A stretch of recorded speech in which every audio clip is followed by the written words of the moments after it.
family. Trying to. But they don't know if they're on the right channel. You on the right channel. It's Dr. Shonna's channel. You know I'm always trying to get my camera together. Good Lord. We got Mechee X over here. I'm going to clean my camera lock, guys. We got Mechee over here. She's chilling at the Dr. Shonna's house. At my bar. Hi! We're going to have this conversation about the militia. Mechee's going to fill you guys in. We're just going to have Mechee and I just going to be flowing with our conversation. We're going to talk about some great stuff. I really can't see your comments from here, so if we're not responding to your comments, y'all just have to excuse us for today because we're just having our fun tonight while we have this conversation. Give her a minute because she is going to share this video. And in the meantime, in between time, I want all of you guys to share the video. Go ahead and click share. If you have not already subscribed to this channel, I suggest you subscribe to the channel and hit the bell so you can know when we're going live.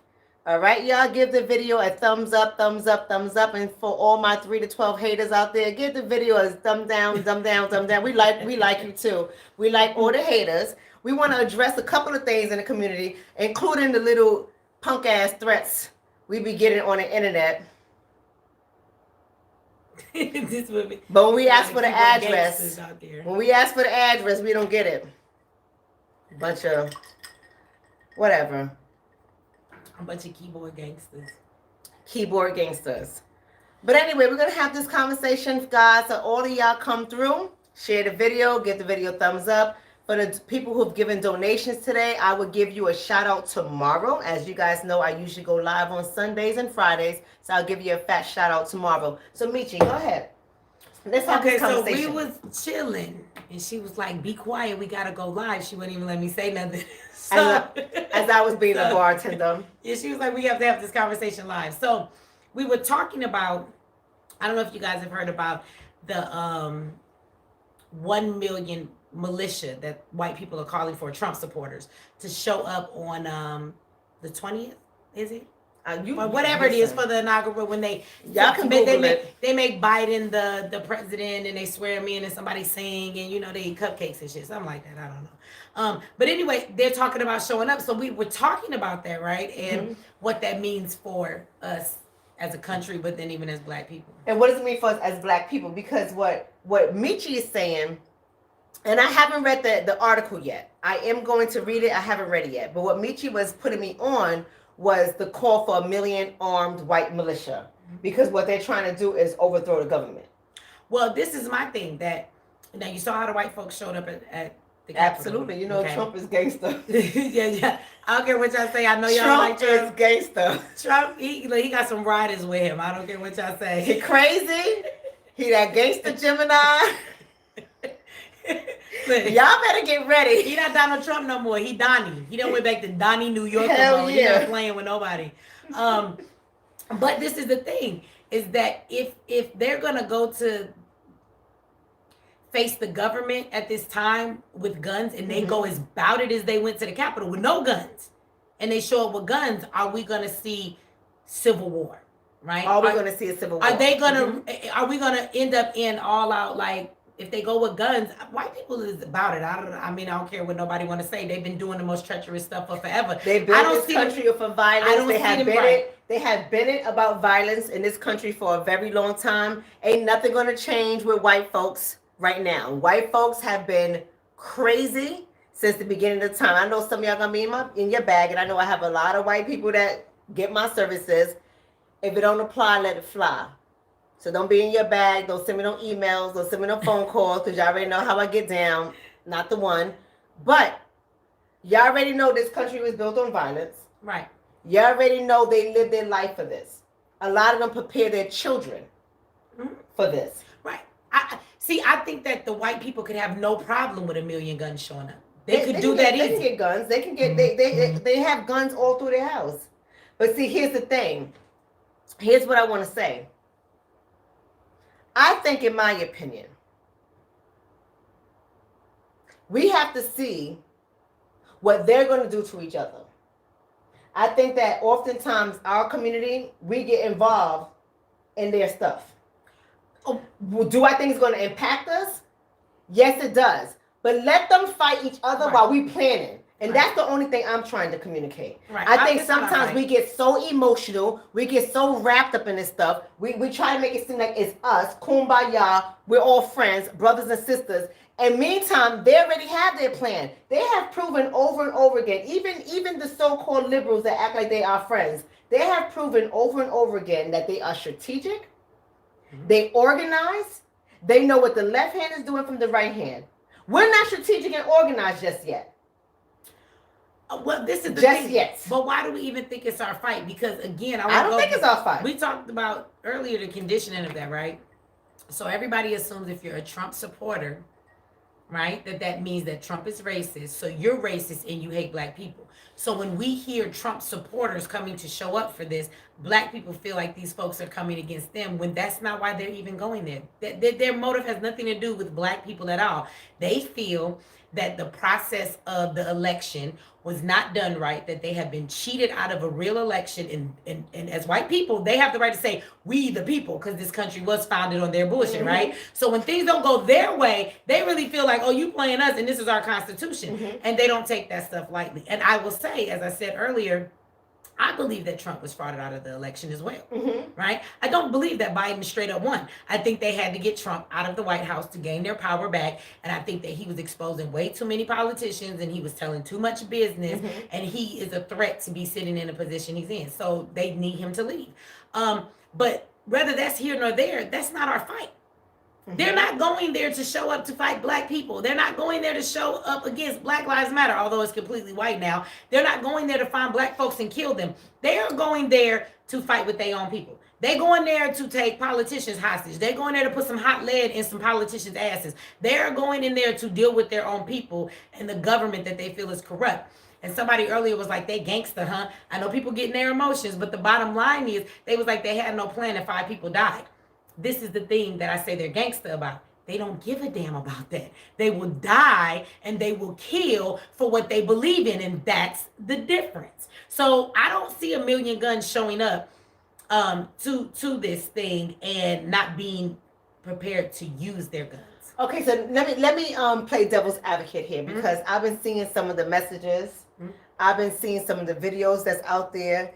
And some people are saying, oh yeah, they're showing up ready to fight because they don't want to give us black people reparations. The reason why they're showing up because they don't want to give us reparations. So this is why it's going to be a civil war. This is why it's a revolution because they don't want to give us reparations. What do you think about that? Who said that? Well, you ain't got to really say who said it. I ain't going to say who said it, but people are pushing that narrative. I can show you off air, but people are pushing that narrative. I don't think this has anything to do with them. Who spoke about reparations? Why would they even be there fighting something that was not even a conversation amongst the politicians? And wait a minute. Nobody spoke of reparations, but if anybody spoke of any type of plan for black people, it was Trump. So I'm just saying, where's our logic at? And I'm not saying that Trump was even sincere, but this is the difference. The Democrats told you, we'll talk about black issues when we get into office. They completely brushed us the hell off, right? Black issues. At least Trump, whether you believe it or not, at least he was willing to go a little bit further than pandering with hot sauce. He was actually willing to say, okay, I will even give you a plan that's specifically for black people. When you had Kamala and people said, I'm not going to do something for just black people. So this is not to defend or say Trump was telling the truth. Pandering too. Right, he was. He was pandering. No, I'm saying he was pandering more than a bottle of hot sauce. He actually had the audacity to sit down and be like, let me act like I came up with this plan. I'll give you a new deal. Right. That I'm going to snatch back. But I'm saying, but the Democrats refuse to even have a conversation, is what I'm saying, right? Okay. So when you look at the reality of that, what sense does it make that people are fighting as Trump supporters because they feel he was frauded are there to fight against reparations when reparations wasn't even put on the table? So why would that be something they're fighting? That just doesn't make any sense. I think we play this emotional game and these words a lot to get black people triggered. Even as black people, we do it. It has nothing to do with reparations. And that just seems to be the logical truth that people don't want to see because they don't have anything to talk about when they don't play that card. They're playing the race card. They're playing the race card. So, and here's the thing I'm going to say. I stand true about what I feel, and I'm going to say it again and again and again. I don't care if it's the purple man the white man, the orange man. I don't care who's in that chair. No matter who's in that chair, my goal is reparations. Mm-hmm. I don't care who's in the chair. I don't care if the white people kill each other dead. After you done put their bodies in the ground, my goal is still reparations. Mm-hmm. But for some reason, our people really do believe that this fight includes them. I'm not saying all of our people, but there's too many people that really are getting involved in this, and I've seen too many people online bringing in Black Lives Matter into this shit that happened at the Capitol. What do you think about that? But Black Lives Matter isn't even black anymore. It's not. It's not. It's been co-opted. It isn't black. It's just the word. It used to be white money behind the scenes, but now the face of BLM is even black. White. All of these protests, every time you hear them talk about BLM, mm-hmm. you don't see black people in the crowd at all. It's a bunch of white people instigating stuff, a bunch of white Hispanics and things of that nature. It's not black people. So mm-hmm. BLM is not even black anymore. And I don't understand where people get these scenarios from. This is what it is, and I don't see how people see it as any more than this. White people are mad at their own government because this government fucks over everybody, right? There mm-hmm. are certain levels to it, and black people are on the bottom of the totem pole. Yes, but this country eats their own as well. So mm-hmm. at the same time, there's been plenty of times where they have controversy and war within themselves, like the last Civil War, right? Where they don't agree on certain things. Thank you. And so they needed some bodies, and then they came over to the black people right. and said, "Hey, how about you fight this war with us?" And we went and fought it then. We'll give you a 40 acres and a mule. Today. We shouldn't fight it now. Exactly. And right. that's what our people always do. Right. And what we need to realize is that this is their war. Mm-hmm. We need to sit the hell back, let them kill each other dead, wait for them to gain some order, and be back at the table for our reparations. That's the only thing I'm worried about. That's the only thing I care about. And so what really sickens me is when black people see this stuff going on in the media and they start getting amped up. Like it's their war. I don't understand why we don't ever report the news from that sense. When it's white people doing stuff to white people, just report it that way. Why do we always have to find the blackness in it when there isn't a black issue in it sometimes? White people are angry at white America. They are very patriotic. You do not get to mess with the Constitution because unfortunately it works for white people, but it doesn't work for anybody else. So mm-hmm. they get offended when the Constitution is not working in their favor because this is their land, the land of the free and the home of the brave, the way that they believe. So they mm-hmm. will die for that. They will kill for that. And so at the end of the day, that's what's happening here. And they're fighting the government based off the fact that they feel that they were done wrong. I don't understand where in there black people fit or why we think at all this is our fight. We should sit back, get popcorn, and watch white folks kill each other. I think what's happening here, and this is my opinion, you guys tell me what you think. And maybe you can see the comments because I can't. But I think what's happening here is there's two wars going on. It's the wars with the white people that's going on right now. They're trying to kill each other, busting caps in people's asses in the Capitol. It's the war with the white people. And then it's the war with us that has been going on for 400 years. Right? We are in a 400-year war that has not yet ended. So I think that we're conflating the two. I think we're seeing what's going on there and we're putting ourselves in there because things are still happening to us. I think it has to be very separate, right? Let them fight. Don't go down to the Capitol. Right. We shouldn't. And fight. Don't be armed up and get yourself involved in any of that stuff. Don't be out there talking about Black Lives Matter. Get the hell out that organization. I know some of y'all in that organization because you guys have been disillusioned by what you think that Black Lives Matter is. In my opinion, I don't know what you think, but that's what I feel. I think that the name sounds nice, Black Lives Matter. I think we all think that our lives matter, but that organization is not about us. It's pushing an agenda that you don't want to be a part of. It's pushing an agenda that we are not ready for. Let me tell you, Sid sent me a text message today, and he sent me a picture, and I'm not. Listen. To the LGBTQ community, if you identify as in that community, Black people have been gay for a long time. There's a lot of gay Black people. When I refer to the LGBTQ community, I typically don't refer to the Black community that are gay. Right? I also think that movement, even though we like to jump on a lot of movements, I even think that movement is not our movement. Oh no, absolutely. It's not our movement. Absolutely, and that's been co-opted too by the government. And that's where I was when going with Biden this. comes into That's position exactly as a where I was Democrat, going you with just this. put daddy. Okay, maybe we can't say that because it's slandering people, so I won't call him daddy pedophile. I won't say that. But you're putting, like, seriously, y'all need to understand that this pedophilia, and it's not a joke. They have what's called Clover Love. Go look it up.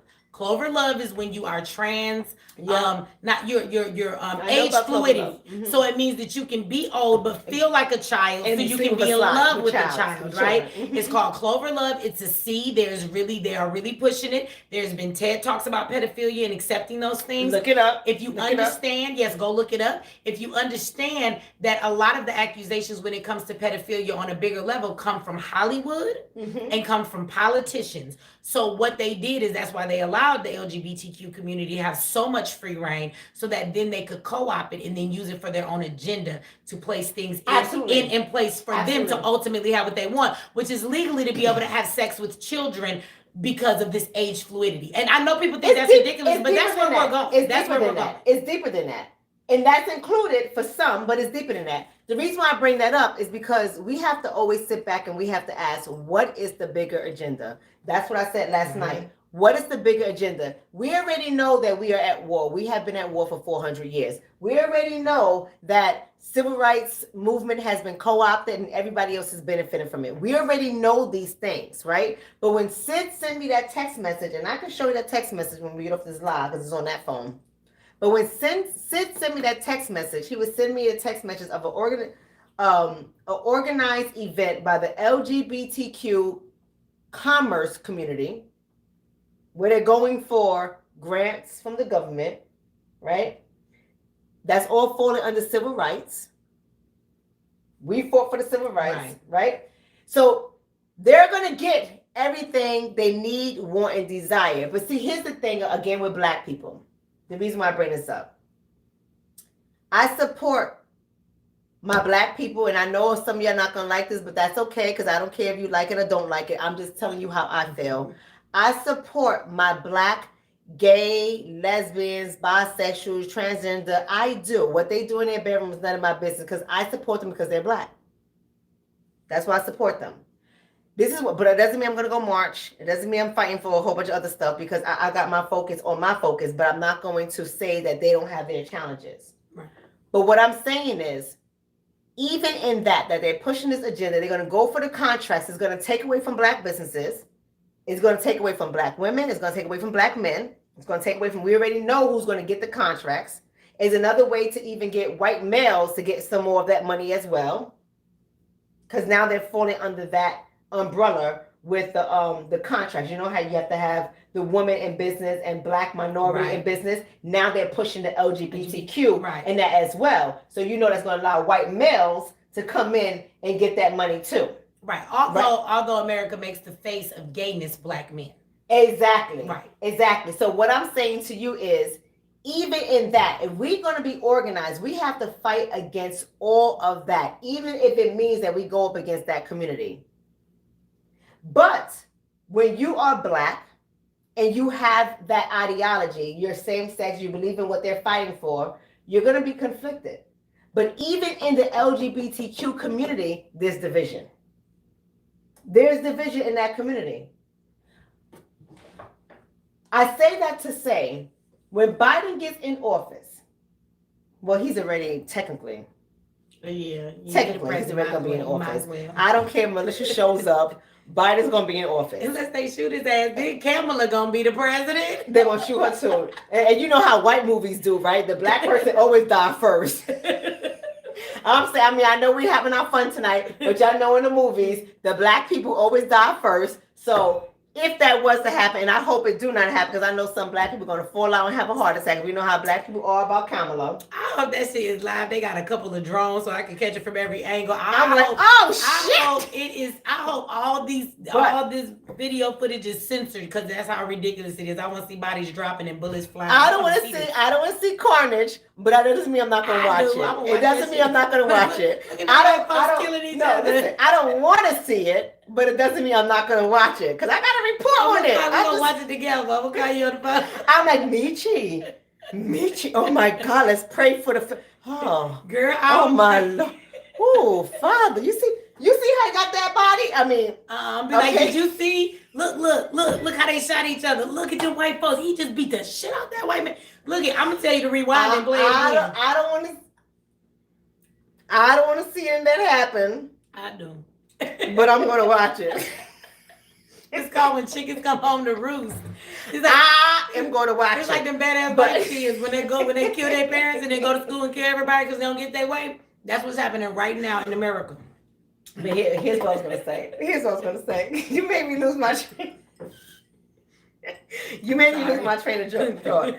But what I was gonna say is we got to get it together as a community. I think that we all have to come together. We keep dividing ourselves. We keep separating ourselves. We keep jumping on their bandwagon. We keep doing everything that they're doing, not realizing this ain't our fight. This is not their fight. Let those white people have it out. I want to see the white people fight. Aren't you guys tired of seeing us fight? Wait a minute. No, this is perfect because if y'all know me, fight. You know how much they tell me I'm tired of this shit. Black folks always fighting with one another. White folks don't do this shit, they stay on code. I'm gonna need all of y'all to say that to shut up. Because right now, white folks is they getting body with each other. Okay? So don't tell me white folks don't fight each other. I watched them kill each other and trample each other the other day. They are all arguing. So y'all can't say that to me ever again. Like, because as much as we beef with each other online and say stuff, we not like at a restaurant nowhere meeting up to fight each other and shoot each other and trample each other. So I'm gonna need y'all to be quiet talking about what white people don't do, because somehow that's also a conditioning that we lie and tell ourselves that white people are better and get along better and that they don't fight with each other. When it's in our face all day, we just don't see it, right? We only do this to each other. No, that's called a human condition. That's people don't get along. That's called black white supremacy. We push that narrative out there. Yeah. That's the propaganda that we push. And we don't even realize that the things that we say out of our mouth are harmful for our community. And it gets into the minds of the people in our community. And we perpetuate this. We say it over and over again. Shut up and let them fight. Yep. I don't know about y'all, but I say shut the hell up and let them fight. Get your popcorn. Because you know I got my popcorn there. You want a bag? I do. We're going to have some popcorn. We're going to have some popcorn. Well, I ain't got no bag. I make my popcorn on the stove. You know, I do too. As hell like that. That's right. There's no way to make it. That's how my mama made it. I put my shit right on the stove. That stuff in the butter. microwave tastes too. I don't like the microwave popcorn, but it's nasty. But when I see them with the 100 guns on it, 100,000 guns, 1 million guns with the white militia, I'm tuning in. I'm about to be like, oh, do you see this? I am tuning in. I'm like, Meech. They're not gonna even play this on the news. They don't want America to see white people doing this to them. They not even gonna play it. They're gonna play it. Some of it. They're gonna play it with the angle that make it seem like it's Trump people. Okay. All jokes aside, though, what happens if 1 million guns show up to this inauguration to, sign him in, Biden, and all of this, and they actually go into all out like bloodshed and they start fighting with one another? What does that mean for the rest of us in America? That means I'm gonna watch it. Well, what you think gonna happen? Okay. So if they go out there with their 1 million guns and they slaughter the politicians who are mainly white, they start fighting and shooting each other, and they start fighting and shooting each other. Not only am I going to watch it, but gun laws are finally going to come. Absolutely. Gun laws are finally going to come. You talked about something the other night that I talk about. You said that it was planned chaos. I call it controlled chaos, right? Of course it was. And so I think that they want them to show up. And let me see, it's just a cost of doing war. There may even be some people that might get killed, but that's just the cost of doing war. There will be people that will get killed. If they show up, and this happens, people will get killed. But I'm saying that's the cost of war. But what happens is those bodies are worth it for them to be able to say, you can't have citizens rising up against the government like that, which is really a revolution. It's an overthrowing of the government, right? And so you can't have people doing that. So that's when they're going to begin to change laws, I believe, to try and enact the regular citizen not always being able to be armed that way. And so they're going to begin to do that. But of course, again, the government has to create the problem and let it happen so that later they can use that as an excuse to do what they want to do. And we go along willingly because we reason, I see why you're doing this, not knowing they created the problem in the first place. Of course. Right. Well, like I said in my video last night, every time there was an incident at the Capitol, if you look at the history, there have been incidents at the Capitol, a new law has come about. Once upon a time, way back yonder, the police at the Capitol didn't have guns. Mm-hmm. And then the Capitol was stormed, somebody was shot and killed, then the police got armed, right? So what I'm saying to you is there's going to be something that's coming out of it. Like I said last night, what is going to come out of it? That's how we need to be thinking. And how does this apply to us? How should we be ready? I say let them kill each other. I say that what comes from it, if you ain't ready right now, it's too late. Well, we're not ready. Let's just be honest, we're not ready. Well, if you ain't ready, I don't know what to tell you. If you don't have arms, if you don't have food supply, if you're not prepared for things like martial law. But here's the thing, Mechee, what I was going with that is, here's what my mother used to say this. White people don't make movies for nothing. What was that movie? What was that movie called where Hunger Games? That was the movie. You don't remember that? Mm-hmm. Or even The Purge. Or even The Purge, but even deeper than The Purge. I'm talking about Hunger Games. Only a select group of people had all the power. Mm-hmm. And they split up all the section of people, selected out of them who was going to fight, put them in a simulation for their entertainment. But those people did not have any guns. They could not go up against the government. They couldn't do anything. They took away all those people's power. And it wasn't until they gave them the weapons that they was in the game that they realized, hold on, we could break out this bitch and take over this game. You get what I'm trying to say? Now, I'm not saying it's going to happen like the Hunger Games. I'm just saying my mom used to say. But TV does prime your mind for what's coming. They do show. This is why we laugh about why does the Simpsons show us things that actually come to pass. It's called priming. So when it happens, you're not so shocked because subliminally you've seen this stuff before. Yep. So what I'm saying to you is laws are going to come.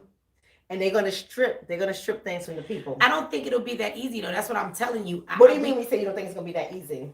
If there's one thing that citizens of all races, especially white people, more than anybody else, will come together, forget their differences, rise up against the government, is when you try to take their Second Amendment rights. People are not going to give their guns up easily, and it will cause more of a war. People will shoot it out with you, mostly white people. They're going to shoot it out with you before they give you their guns. And so that's going to cause an even greater problem because Americans are, especially white Americans that practice their Second Amendment right, they are not handing over their gun. They're not. And you're going to have to take their gun. They have to make a bill. It's going to be a problem. It's going to have to be voted in. Right. And that's why your ass has got to show up and vote. And even when the bill says, I think it would be hard to even pass a bill like that. I think there are more Americans that honor practicing your Second Amendment right than those that don't. I think they're going to have the hardest time doing it. You know why? Because white people will be the ones opposing it. You know, the National Rifle Association, all of those people. You can do all you want to do, but when you come to messing with guns, you messing with the white folks. And the white folks would rather see black people and everybody else have guns if it means they can keep their guns. I don't care if you got guns. You can go get guns, but we got guns. I don't care about your guns. I got my guns. And that's how they feel. And I don't care if everybody have guns. You just not taking my guns. So they will fight for that right. They will die for that right. We're focusing on the guns. What else you think is going to come out of this? I know they're going to try to do something with the gun situation. I know they're going to try to do something with the gun situation. I don't think it's going to pass. Because like you said, like white people are serious about the Second Amendment. But what else do you think they're going to do? What other schemes that might be? I know they're going to have an LGBTQ agenda, right? There's going to be a major agenda in that area. We already know that because we've been seeing this unravel over the last 10 years. It's been getting really deep. What other agenda they're going to have? Well, I think that this would be the start of what we've talked about for so long, the New World Order. There's a lot coming out of this. When I was 17, it was the first. You were 17? Once a long time ago. Look, I was the first time I ever heard about the New World Order. I'll tell you the way that I heard about it was a friend of my mother worked for the government and gave my mom a videotape. Now you can go see this stuff, but back then it was not public. The Branch Davidians in Waco, Texas. Well, I got to watch the unedited version of the media, and I saw that tankers knocked the house down and knocked the stairwells down, and that they set the house on fire, that they killed those people. I watched how when the police walked up to the door, they started shooting at the house when David Koresh was in the doorway. And remember, that was about them having a lot of guns too, right? They had a lot of guns. They lived off the land. They were white people, right? And so watching this video, the unedited version, I don't know how many people remember the scene that I remember the most, and a lot of people do. There was an ATF agent on the roof, and somebody on the inside shot outside. He got hit in his helmet, but it didn't kill him because his helmet stopped, and he flipped and came off the roof. The part that they edited was a few minutes before that. 3 ATF agents went up on the roof. 2 went inside the window. As soon as they went in the window, their own man shot at them. When they turned around, those were ATF agents shooting back at him. The 2 men that were inside of the house were bodyguards to the Clintons. Okay. And so these are the type of things that you see when you watch the uncut footage. But on that videotape, it was also a lot of talk about the New World Order, right? And I remember, like, is this a conspiracy or what? But they talked about a cashless society. And this is from Waco. Yes. Yes, and they talked about a cashless society. Well, they were talking about what happened there, right? And so now I see it happening now. They also, back then when I was 17, talked about holding places, which we see now from the Obama administration with the empty Walmarts and all of these things, and they're testing them out on the immigrants. But they're really using that to prepare how you hold all those people for the masses of Americans, I believe, for the things that they're causing, right? So you watch how we're moving more into this, like even with Corona. Why is it that with Corona we've had a change shortage? Like, did the change catch up? They ain't got no change shortage. Exactly. They're lying. Exactly. They're moving you to a cashless society. So, and how long did it take for them to say to you, we have no change, so either we get to keep your change or you have to pay exact for people to stop pulling out cash and we all use our debit card. cards. You can use your phone, right, and put it, because that's how I've been paying. Payment, it's a cashless payment. Right, absolutely. A cashless payment. Absolutely. And so that fiat money right there, let me tell you, I got off the plane today, and I've been traveling through Corona. I got off the plane today when we flew into LaGuardia. And it was the first time I ever experienced what I experienced. As soon as we got off the plane, there were national guards standing there for I could go 2 feet to find the bathroom or anything. And they wanted to see the form that you filled out online. That's a health form. And the fact that I hadn't done it, they gave me a piece of paper to fill out. And my assistant was like, come on, just fill it out. He filled it out for me because I wasn't filling out shit. I was kicking and fighting the whole way.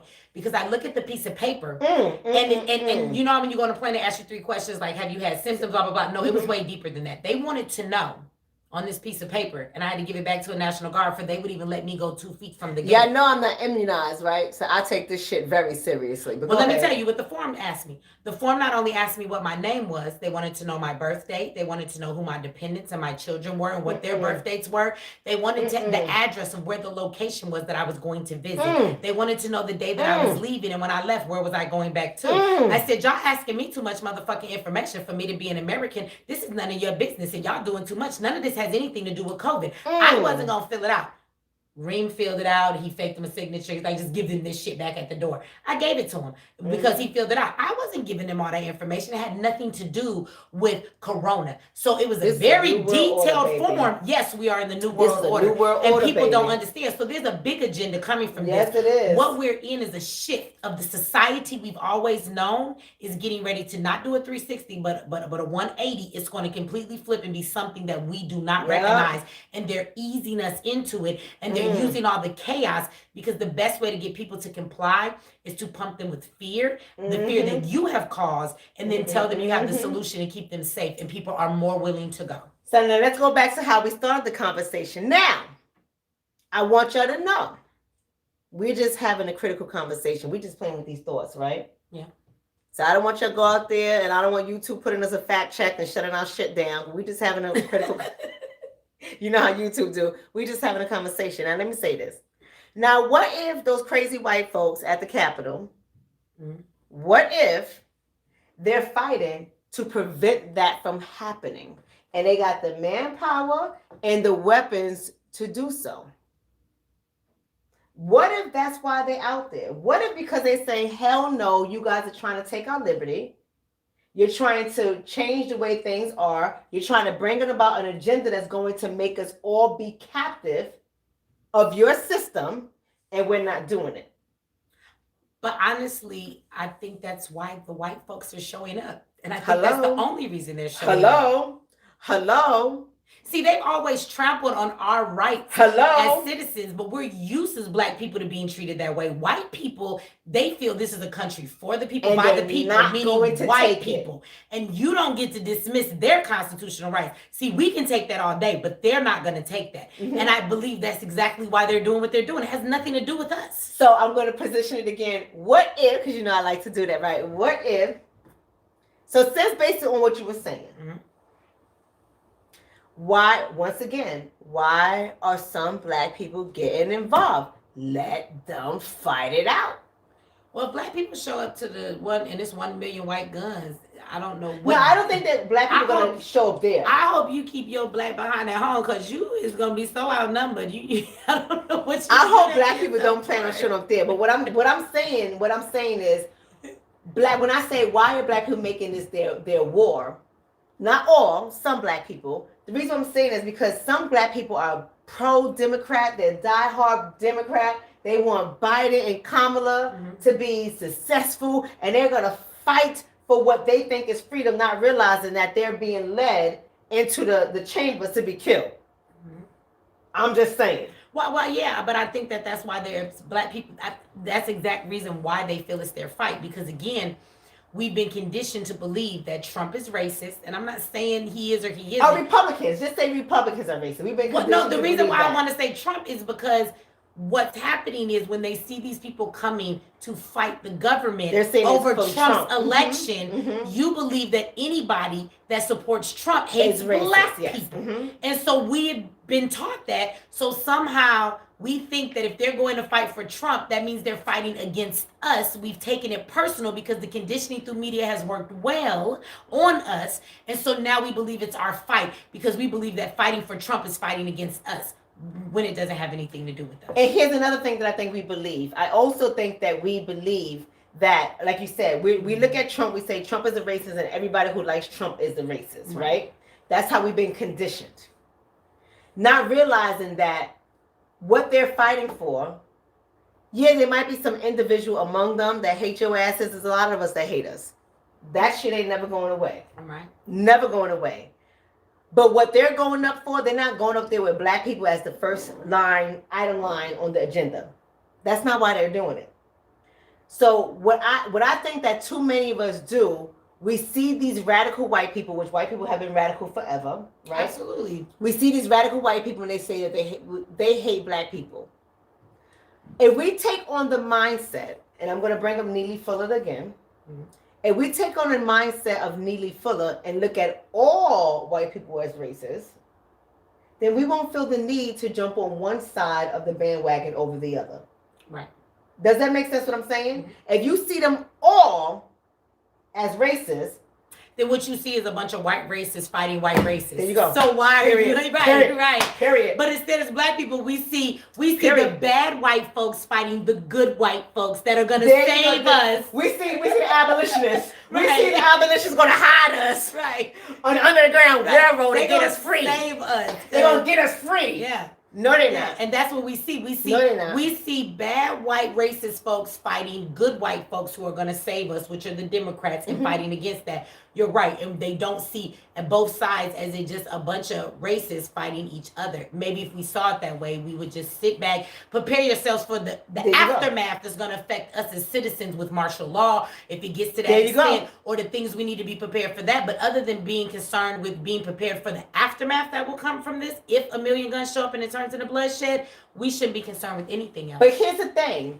Even though we've been on here for a long time educating and teaching the people of what racism is, it's a system. Right. Too many of us do believe that racism is an individual thing. It's a person, right? They're racist people. If we shift our mindset to understand that racism is a system and white people benefit from it, then we will see all white people as racist. Right. Let me tell you how I learned about that from a white person. I was in university. You know how the Africans say, I went to university. No offense to my African brothers and sisters, but I'm always like, where'd you go? What university you go to? I went to university. When I was at university, Rutgers that is, one of my classmates that was in my particular group where we had to do peer reviews of each other's papers, right? Because we had to make sure our research was solid. White lady. She wrote, all white people are inherently racist. So it was my job to push back on what she was saying and to have her explain herself. Whose idea was this? Your professor? This is what you do. When you get to the doctoral level, you got to make sure your argument is solid.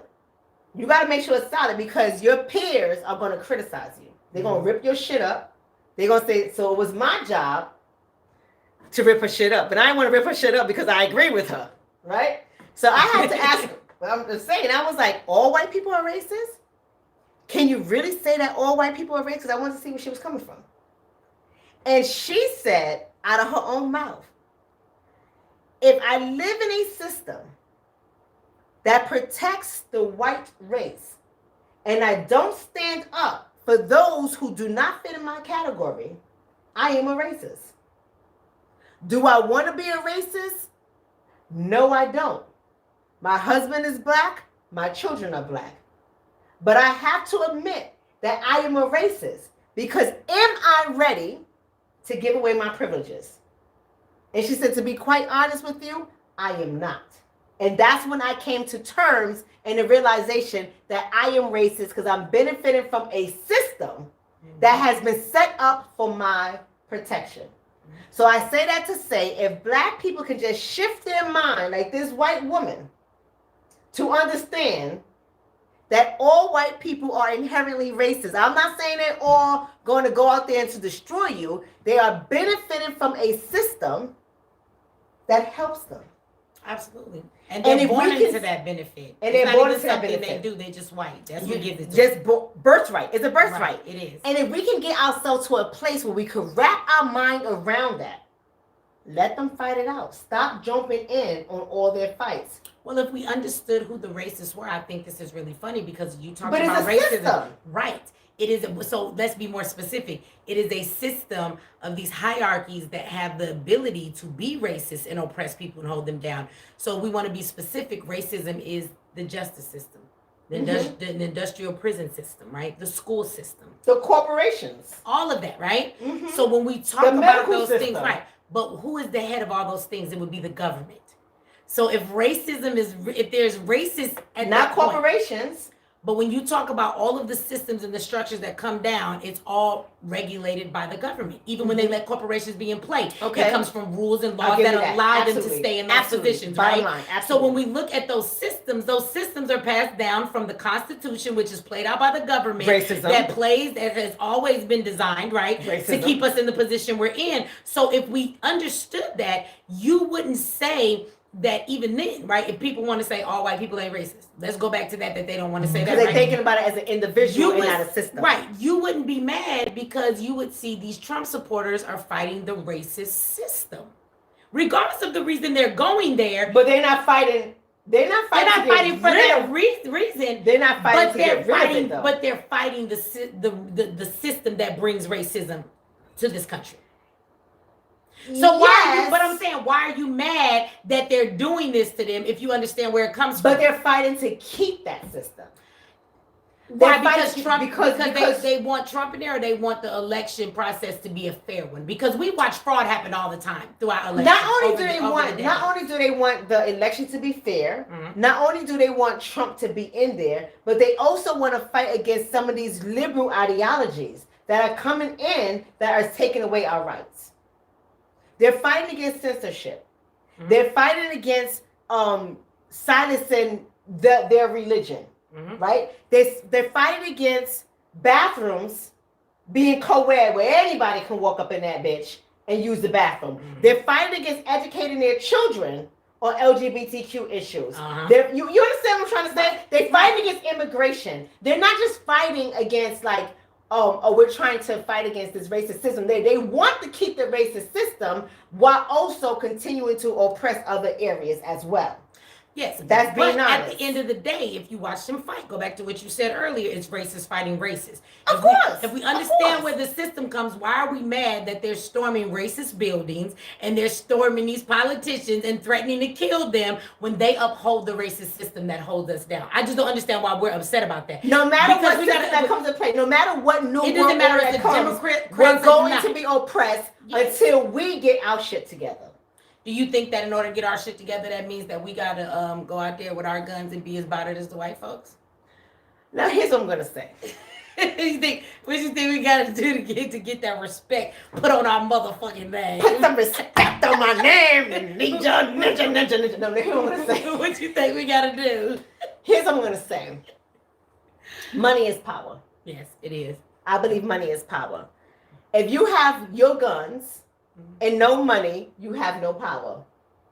That's how I look at it. Let me tell you why I look at it that. Because at the end of the day, after that bloodshed, what is going to happen? Nothing. The police is gonna take y'all to jail if you ain't drop dead. some bombs on our Go heads. right back to what the government gonna do what they want to do, and they're gonna bring And all the back other to stuff. and all the black folks that ain't got no guns are gonna be chicken, Right. and they're gonna be like, I ain't with them. I'm a know her. I wasn't even talking to them. So We do gun buyback, so there was some black folks on there talking about, I ain't giving up my guns. People give up our guns for enough for a bag of weed. Stop playing. We have gun buybacks all the time. You cannot tell no white folks to come turn in their AK-47s. They not buying back nothing. But here's what I'm gonna say. They will go hungry for they give up their guns. As long as that paper or that gold rules this world, if we have no money, your guns ain't getting none of that. It's not getting that. You get what I'm trying to say? Because at the end of the day, you can go out there and shoot anybody you want. You're going to lose against the government. You're going to lose. If Afghanistan is losing against our government, we're going to lose against our government, number one. The only person I think that can probably annihilate our government, in my opinion, is China. But that's how I feel. I don't know if that's true or not, but China, I don't fuck with the Chinese. China be being nice. I live in a whole building with nothing but them. I don't fuck with the Chinese. I'll fight a bitch in the heck. But I don't fuck with the Chinese because they don't care. Look, when they president did that jail squat, like what's up on the ground with his people behind him, I knew we shouldn't have messed with it. I said, did this fool strike a jail pause? We about to die. He wasn't playing with none of us. I don't think you should fuck with him. I don't know what his name is. Sir President Young Ho. I don't know, but we ain't got no beef. You're right. I think China would give us a run for our money. But aside from China, because my son put me on, my son said, Mom, do you realize that almost every Asian person in this building have a Canadian goose? Now, I didn't know about Canadian goose jackets, right? Until we went to, What is this?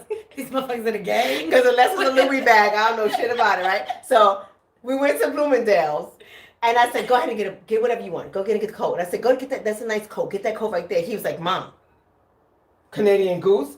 Get the coat. Get the coat. I just wanted to go. He was like, Mom, this is $1,000. And I was like, $1,000? Because I see all these people in this building. And that's the kind of even the babies. Everybody got a Canadian goose. That shit is $1,000. I said, these Chinese people are crazy as hell. No, they just paid because they got this whole That's game power. sold up. That's power. So what I'm saying to you is we can go into about guns all day. If you ain't got no paper, you ain't got no power. America only respects paper. You're right. America all only politicians respects are paper. purchased. So at the end of the day, if you have an agenda, but you don't have $10 million to put in your politician's pocket to put your man in place, your agenda doesn't matter. Money is power. I guarantee you. It's the crazy thing is black folks, we want people to speak about reparations, which is money owed to us, but it's going to take us money to get anybody to ever speak about reparations. You have to put your man in play for that. It's called and it costs money to do that. It's called ROI. Return on investment. Right? You got to invest because if you don't put your politician in there, you're not getting nothing. Right? Every politician in there is bought by corporations, absolutely, or whatever it is, and they put their man in place for their agenda. Even Obama was the LGBTQ king. Yes, Hispanic immigrant king, politician. He was their president. He was their king. He wasn't our president. He was their king. Yeah, he wasn't a black. He was no politician. No, he was the LGBTQ. He was their emperor. And the immigrants, the Hispanics, to be specific. Was it like something like $10 million the LGBTQ community gave him, and then you wonder why he fought for their rights because they gave him $10 million. You wonder why your children Let me shut up. That's why I took my child out to public school. I'll be damned. Mm-hmm. Now, let me say this. If my child grows up to be same sex, I'm gonna love my child regardless. I say this to you guys all the time. I don't understand parents who disown their children. Yeah, I don't understand parents who disown their children who are same sex. I'm not disowning not a goddamn thing that I spit out unless he likes to eat people. Then I might be like, I don't know that motherfucker. But I am gonna say this. You have to have money to make things happen. You can have all the guns in the world. If you don't have money, let me tell you. Let me prove my point. So did y'all see that video with the white girl who flew in to Capitol Hill on January 6th in a private jet? Now you know if you have a private jet. You didn't see about that? Oh, she was all over the news. She flew in to be a part of that protest in a private jet. So she could be a part of it. She was interviewed saying that it was the most liberating thing. She's so glad she did it. She had the money to fly in on a private jet. Now, when you have money and guns, then you can get people to listen to you. Well, yeah, but money is what makes things go round. Money makes things go round. So what I'm trying to say to you, if you think these people are not pulling together their dollars to have made that march possible, and what you're talking about is the 100 million guns or whatever, the 1 million guns. If you don't think money is involved in that revolution, you need money for some revolutions in this country. This country. Absolutely. You need money for revolutions. You need bailout money. You need lawyer money. You need gun money. You need travel money. You need lodging money. You need ally money because people ain't gonna hide your ass without money. Well, it does cost for all those things, but that's the funny thing because I don't know. You heard that they arrested the Proud Boys leader. Okay. One of the leaders. So let's be specific about that. That's already a difference I noticed in the way some of us do things, right? There's leaders. Yeah, we not one leader. A leader. Right. And so I'm laughing because when they locked him up, for something that was like 2 months old, just like they locked up the black militia leader, right? So they did. They came and got. I ain't gonna say his name. The black militia leader. But they came and got his ass, GMJ. For months after he did something that was petty. Well, they came and got the Proud Boy leader, and they came and got him months after he did something too, but they came and got him right before something big happened, which was the Capitol. And so when you look at how they're coming for all of these people, they know that these things are going on. But I laugh because I said them locking up one of the Proud Boy leaders is not going to stop them from showing up where they're supposed to be at. They were going to be there anyway because they move forward regardless. I think one thing that they're also looking at is when it comes to these militias, because if you're trying to take guns, the biggest resistance you're going to get is from the gun owners, the militias, the people of that nature. So you want to be able to, I think they want to be able to pin who they are, right? And so you want to see, if you remove the head, what militias fall, who's strong and what and where they are, and stuff like this. I don't think that it's a coincidence. But it's funny you say, let me tell you something. It's not a coincidence. Here's what you said, and then, we're about to end this live, but here's what you said that's powerful. You said, what I noticed among the white, I'm going to say the white crazy people. Shane say white crazy people. I'm going to say that. What you notice among the white crazies is that there are multiple leaders that come together, right, in their little network and bring everybody who support them, and everybody that comes together all support each other and they all move forward. Why can't we do that? Why can't we all come together on a cause that we all agree with? All networks come together and we all move forward. Why is that so difficult for us? I think that a lot of times the reason why that is difficult is something that we just said. Outright just said a minute ago, that's obvious. I think too often as Black people, we have been put in a position of no power, especially our men, to feel like they don't have any power over anything. They're powerless, right? You can be a man, but this country makes Black men feel like they're powerless. So as Black people, I think we're striving to find our power.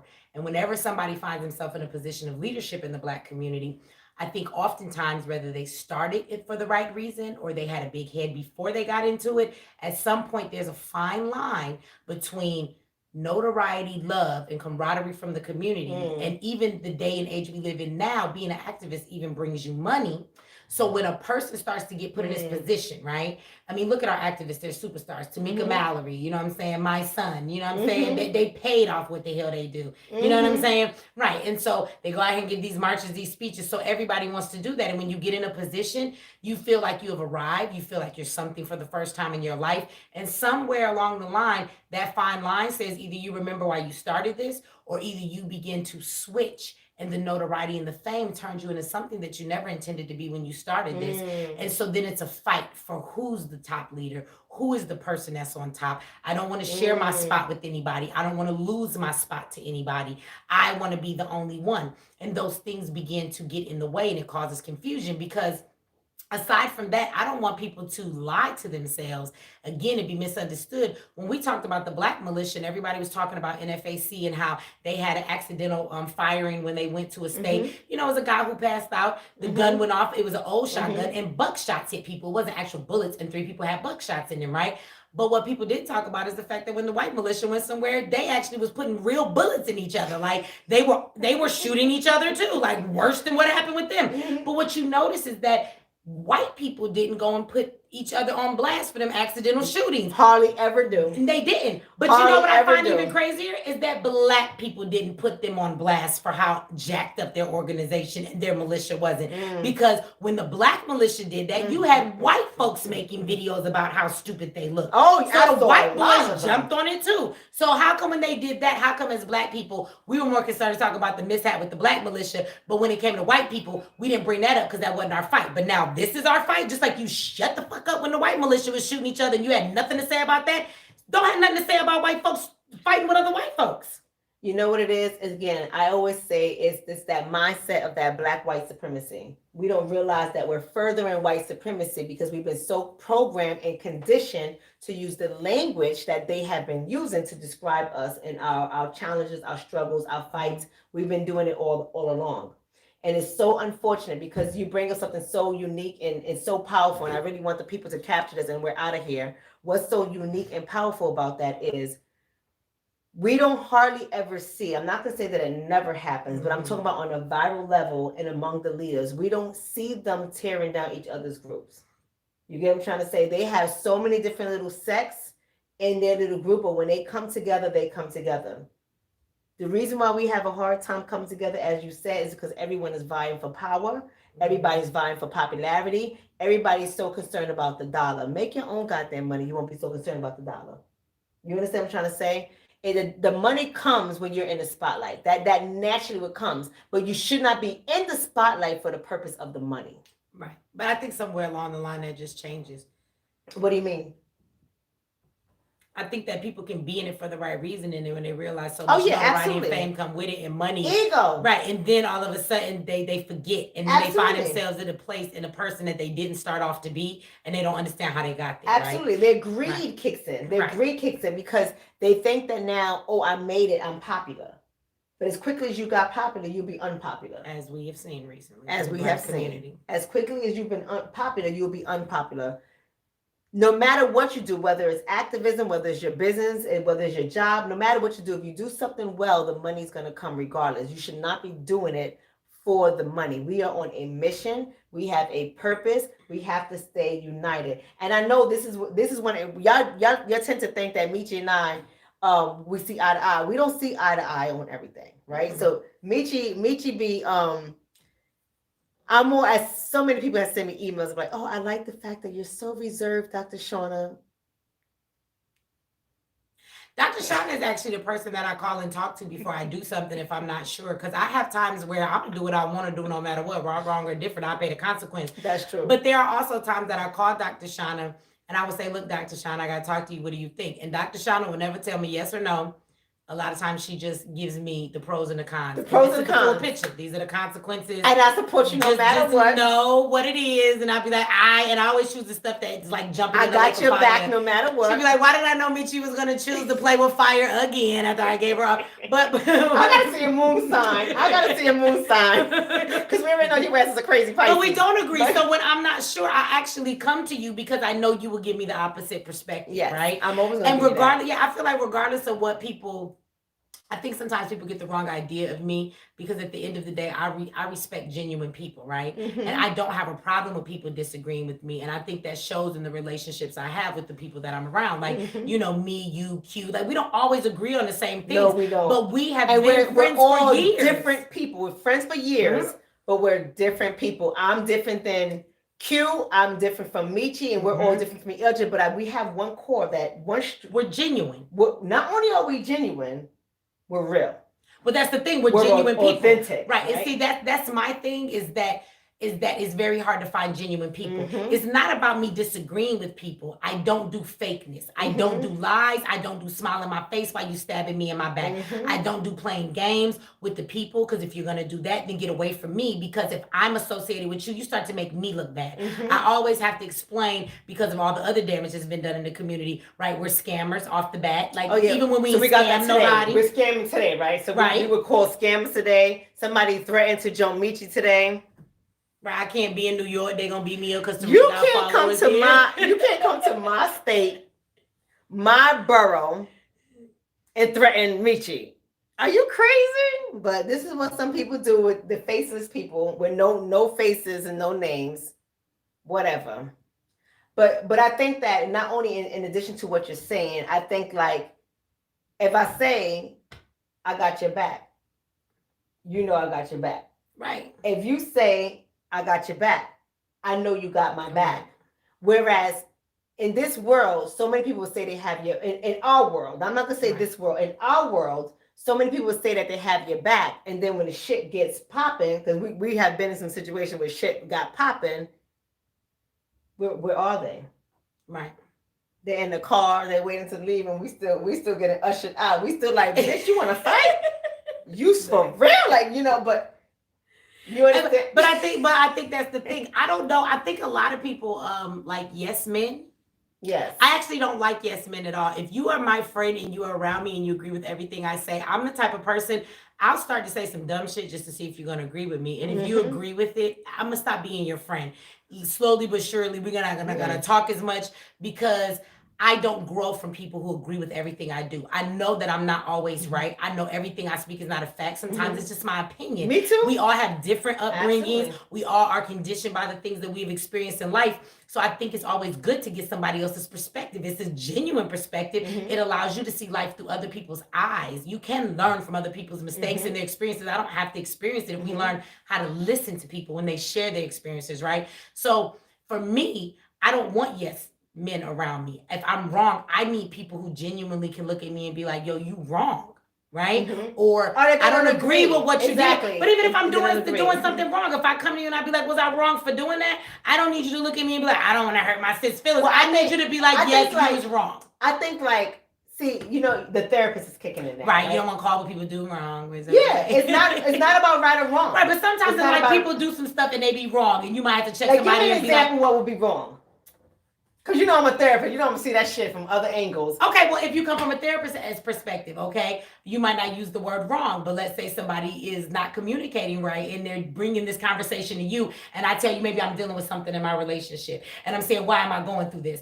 I need you to be able to say to me, if after I've expressed to you, if I'm causing the problem and it's not the way I see it, I need you to be like, from everything that you said to me, you're actually causing more of this problem than you think you are. That's what I mean by wrong. You might not use the word wrong, but if I come to you like it's not me and it's me, I need you to tell me. No, bitch, you toxic as hell. You toxic as hell. I respect that. I get your point, but that shit was toxic. You want to talk about the toxicity? right. And you know what? But I know that you love me enough that if you say that to me, other people could tell me, oh, you full of shit. If you don't matter to me and your word don't matter, I'm not listening to you. If you say it, it's going to hold weight with me, and I'm going to consider what you said like I won't consider somebody else's, because I know that you're my friend.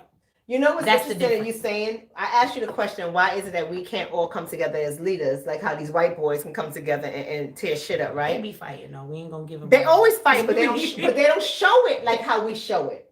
We love showing it. We love showing our fighting. We do sometimes, but let me tell you this on the side note. do. I was laughing because I was watching these white accountants on YouTube. I think we don't watch white people enough because I don't watch their I channels. can show you my YouTube And they channels. was beefing with each other, and I was like, let me find out the white folks, the white accountants is fighting. But they beef differently.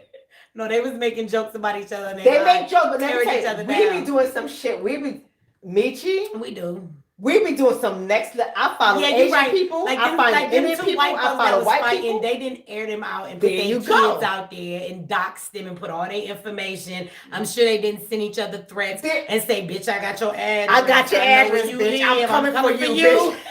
If I had $1 for every email, like I'd be rich. If I had $1 for every email I get, I'm like, you coming for me? Give me a second, doorman. I want no company today. Call the police. Right across the street from this. They don't never come. The problem is the one time the crazy person really mean that shit. It only takes one. It only takes one. It only takes one. But here's what I was gonna say. Here's what I noticed that might be happening in our community. We don't build relationships. We don't build relationships. We don't build them on truth and honesty. For example, when we first started working together, I was like, yo, this bitch is hot. I probably would have actually get in a physical fight with her. Everybody else was a punk. But do you remember the meeting in Homegirl talking crazy? That's what I'm talking about. And I was like, bitch, we live in the same hood. If I ever see you in the grocery store, I just want you to keep that same energy, bitch. You can suck my dick. And I got off the thing, and Shonna called me I was like, what the? Did you just tell her? I was like, yes. Did you hear she was talking to me? What the fuck happened? Because in my head, I was like, hold on, she talks to me like that. Shonna ain't gonna be Dr. Shonna. But that lady was trying to belittle me, and I took it for so long before I cussed her the hell out. Yeah, like she kept belittling me and talking down on me, like I have degrees, bitch. I got degrees too. I beat your ass and still have degrees. But here's the point I'm making: is to build relationship is to see the flaws that we have, each and every one of us have, be able to look beyond that and say, how can we find what's in common? Right. You get what I'm trying to say? Even though I was like, damn, she a hothead like a motherfucker. But because I'm accustomed to that, because that's how all my people roll, I was like, I like this. But I couldn't show you that initially. Right. I always came like, hi, Mechee. But then that's my rising sign. My rising sign is a Leo. I'm always like, how you doing? Nice. But in the back of my head, I was like, I think I like that. But that's the funny thing is we felt each other out. And in that, even though your initial impression was, she's a bit hot-tempered, you know that if you ain't messing with me, I'm cool. Just don't cross a certain line of disrespect with me, because that's something you're not going to do to me. But here's the thing, what I'm trying to say. It don't make me a fake-ass person like all them folks I was going to slap if I knew be queen. I'm just saying. But what I was trying to say is, I think the reason why we can't come together is because I think initially we see each other's personality, what you see on the surface, and we say we don't like that. Whereas me, maybe it's the therapist in me. I'm more like, that shit's gonna get her in trouble, but I like that. Let me learn a bit more. And maybe that's why I connected with you. You get what I'm trying to say? To learn a little bit more, to see who is this girl beyond what I'm seeing. Right. You get what I'm trying to say? Especially all my life growing up in the Bronx, I was always the badass. I was always the teachers that was telling me I was gonna get pregnant by the time I was 15. I was always the people that the cops would knock on my mama's door like, your child again. Like you get what I'm trying to say? I was always that person, and not many people said who's the girl beyond that. Remember, I'm the girl that got the 684 on the SAT. I'm the girl that said that I was never going to make it to college. I'm that girl. I was the girl that said you might as well just apply to 2-year colleges because 4-year is not in your future. Right. I was that person too. Like the underdog. Exactly. Right. Exactly. I had all the family members who used to say to me, I never forget when I was like 20-something years old, I was grown with kids and I was staying at my grandmother's house and they came over there talking about stuff I did when I was 14. And I was like, God, am I allowed to grow the fuck up?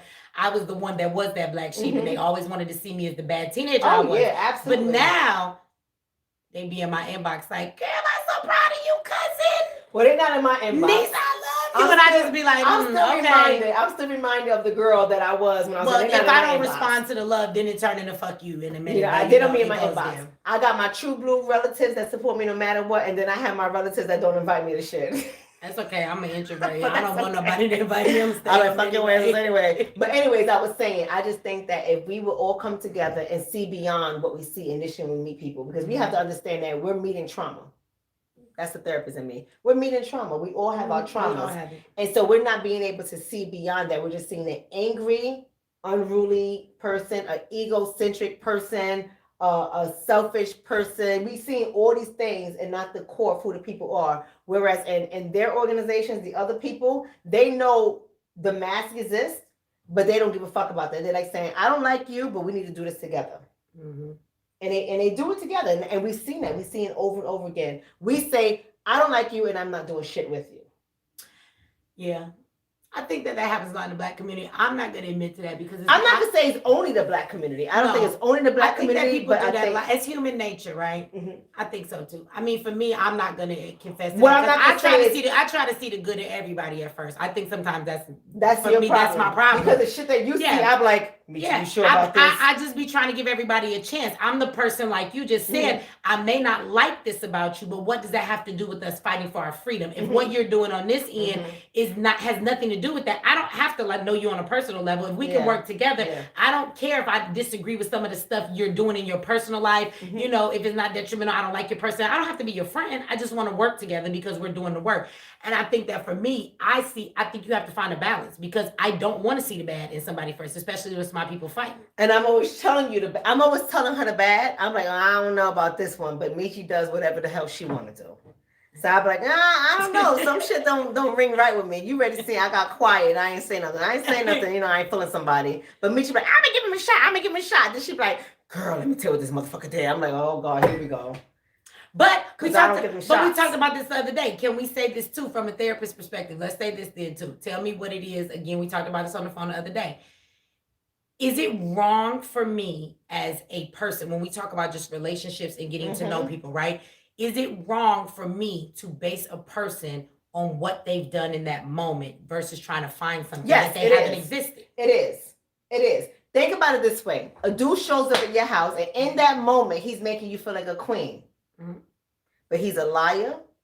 He's a cheat. But if you don't know that about him, that's why you need to take time to find out about the person before you give over the prized possessions that you have. But that's if you're trying to be in a relationship. Do you go to deep with a coworker? No, when we're talking about working with people in the movement, that's like a coworker. That's not a relationship. That's with not people you're letting in your home. If you're talking about a coworker, I'm not going out to lunch but I roll differently, Mechee. No, you're not going out to lunch, but you're gonna show up at the meeting and you're still gonna plan and work with them. I don't go to lunch with these people. I work with these people. If we're all being employed by the same entity, I got to do my job. Right. We're talking about us not being employed. And we're talking about business to business relationship. Right. That's different. When you're in the fight for this, why is it not business? Who says it's personal? When you're working with other activists and doing those things, it is business. It's not personal. But I do want to say, I'm not their friends. I work with you and I go home. But what I'm saying to you is a difference between if we're an employee working for an employer, one ruler that has all of us, versus business to business. So tell me the difference in this when you say that we need to begin to work with each other and not have all these issues. How do you get there if when you meet people, you don't see them as working together in the fight? How did you and I get there? Just over time knowing each other. But when I met you, my thing wasn't what can I find bad about this woman? I based you on what I knew about you. And we built our relationship. And over time, you've never done anything for me to feel that you're a dishonest person. So when that moment happens, that's when I judge that person by that. Until then, I don't hold a bag over people's relationship. Right. So if you don't know somebody from a hole in the wall, that's just from knowing you over time, though. Yeah, that's from knowing me over time. Right. So what I'm trying to say is I would need to get to know that person. I'm just but how do you do? But okay, so when you're getting ready to fight as an activist and you're meeting people, you got to make one. But how you know they really wanted to fight? No. But this is the thing. Is what they say. When I started the Black Agenda and I met you in Q, y'all was about to work, and I said, "Let's do it." Had something. There were people on the tour that was before the Black Agenda, right? But I had met you not too long before that. I'm saying all the people we had on the Black Agenda, they were all about doing the work. But then when we got on the tour, over time, we found that there were people that didn't fit in. They didn't mesh well. But from the beginning, I feel it would have been wrong to just assume stuff. They haven't done anything. Let's work together. And until you give me something to base that on, then I will, other than carrying around this bag of being suspicious of people when you've done nothing to make me feel that way. I agree with you to an extent. If you're using the Black agenda as the blueprint, right? Those people, we may become, but let's just talk business language. I'm not saying you have that mindset. I'm just talking business language. They were contractors. I don't need to know much about you for you to come to this particular event to speak about your craft. And I'm going to assess you while you're speaking about your craft. And if your shit is off, you off. You're not going to get I'm not renewing your contract. But I'm talking about the long-term journey. I'm talking about when we're in it. Look at how many people you started with. Who's still around? Who's still around what? That I fuck with? Yeah, from this movement that you personally engaged in a relationship. Who's still around? You and Q. No, but I think that's unfair because even Jice, I knew that heifer for 5 years. I don't know Jice. But that's what I'm saying. Jice. But you don't know what people will do until they do it. Some of these people we're talking about, I knew for years. And until the situation between us changed, I wasn't Mechee at that point like I'm Mechee now. It was a different relationship. When things change, they change. You can't always see that coming.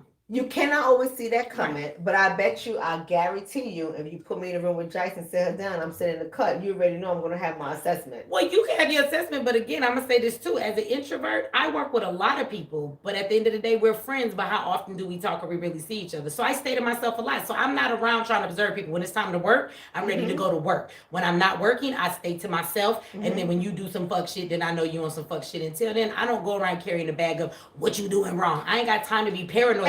And that's why we balance each other. Yeah, because your ass is more like, I'm gonna jump in, kumbaya, be friend. I'm like, I'm trying to do some work. I'm like, nah. You seen how she picked up that bag? I like how she picked up that bag. Look, that bitch is dangerous. You better, somebody pick up a bag like that, they'll stab you in the eye. You better watch her. See, so right. So how do we find that balance? Then at the same time you're saying that, you build relationships. No, but that don't. Look, no. Everybody you work with in activism and in the fight, you don't have to build a relationship with. I don't want to be everybody's deep friend. Can we just show up and do the work and go to a fucking home? I'm not saying you don't. That's why I said to you, if you're using the Black agenda, that's a contract. You came up to show up what you're doing in your skill set, right? But Mechee, let's just be honest. Forget that the people's there. Let's be honest. You be taking motherfuckers under your wing that you shouldn't.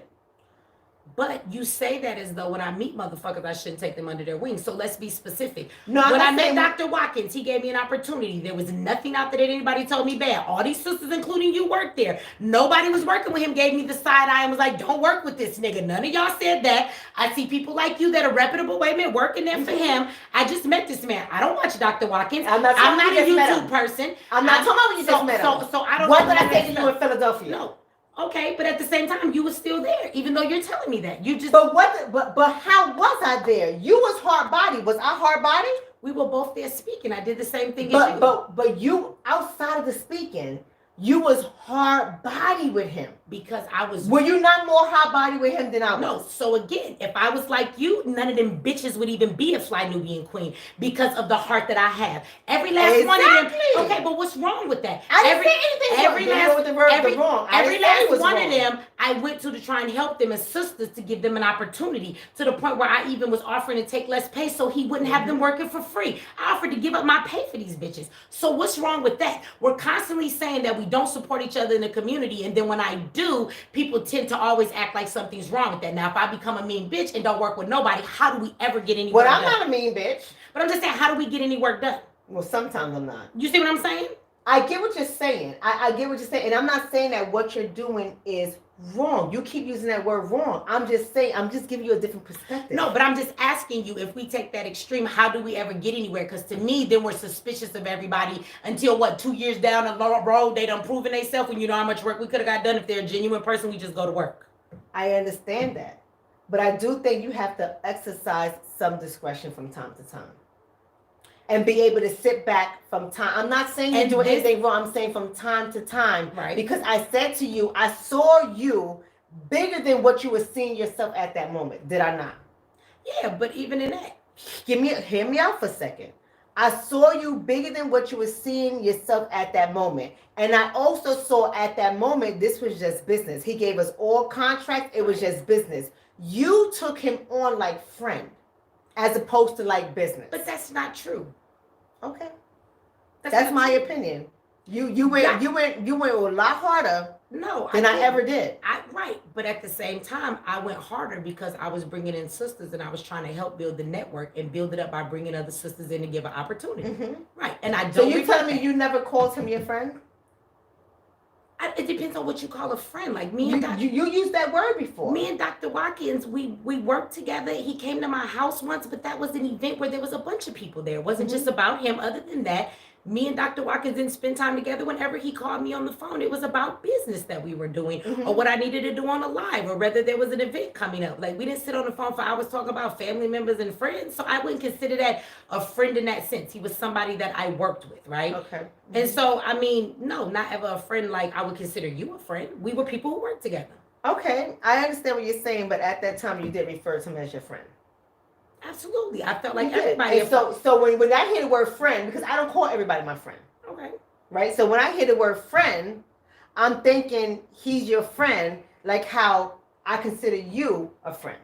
But at the same time, I had known you a couple months and I said you were my friend, but we're much more friends than we are here today, right? Because we sat down, we had lunch a couple times. So you use the word friend loosely is what you're saying. If you're working together. Well, yeah, if I'm working with somebody and we're doing those things. Okay, so that's the difference in words. But again, I'm gonna ask you this. If this is the approach we take, because you watch it time and time again in the Black community where everybody is negative of somebody first, forcing them to prove themselves. That's the scenario that says you're an agent because everybody else was an agent. You're a scammer because everybody else was a scammer. So now you need to prove yourself before I trust you. So if we take that scenario with everybody, but that's the thing. If we're skeptical of everybody, when you say make them prove themselves, how long do you wait for that? Like I'm not going into no kind of relationship if I gotta prove baggage that I didn't bring. If I'm not a liar, you're not going. I got not to prove I'm a truth teller if I've never lied to you. I'm saying I'm going to deepen the conversation. I want to see where your head is at. Okay. And if I deepen the conversation and we converse with each other and we're lining up our vision and our mission and our understanding, then I know I can work with that. Because if I don't know your vision, if I don't know your mission, I don't know if we're on the same plane. But if you talk, and not everybody's on the same plane. But if you talk to people and they tell you you're on the same plane and that's your mission, and then people then I'm going to go with that. Absolutely. And I'm still going to be guarded to some degree. Right, you're going to be guarded to some degree, right. But it doesn't mean I'm not going to do the work. Absolutely. Because I'm still going to do the work and I'm going to watch you. Right. Because your true face is going to show eventually. And I'm going to cut your ass off and I'm going to keep it moving. And that's exactly what happened. I kept doing the work and I watched. By the time I left there, it wasn't a thing of being in my feelings or my emotions. I had watched motherfuckers' actions long enough that I knew exactly what was going on. At the same time, we were all there together doing the same thing. We were all there together. And I left for anybody left, even though everybody swore they had their eyes open to what was going on. We were all together and we was all doing the same thing, but we all didn't have the same experience. Oh, but yes. And what I mean by that, I get what you're saying, but what I mean by that is some of the experiences that people share. You talking about Dr. Watkins? Mm-hmm. Some of the people that people shared, I didn't have that experience. I didn't get cheated out of my money. I didn't lose a website. Right. But I also didn't give my all.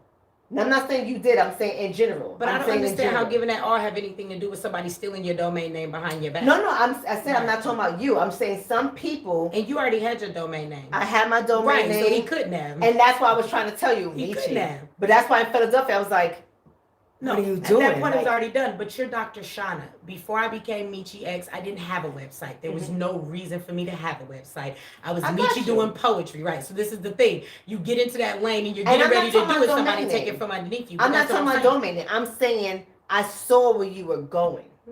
And I already saw that the two visions were not aligned. And that's why I had that conversation with you in Philly. Right. And when we had that conversation, ever since then, I had already told you that I had some issues, right? And just like you, I was watching the situation and I made my exit when I felt that I needed to do so. And at that time, when I exited, everybody else talking that stuff was still there too. So at that point, I made my exit. So all I'm saying is, again, I'm not never changing that. What I'm not going to do. No one's asking you to change. I'm not going to let people jade me so much that at the end of the day, I have no trust for anybody, because that's not going to get us nowhere. But that's what I like about you. I'm not going to do because that's why I'm in your ear saying you can do what you want to do, but just watch that person.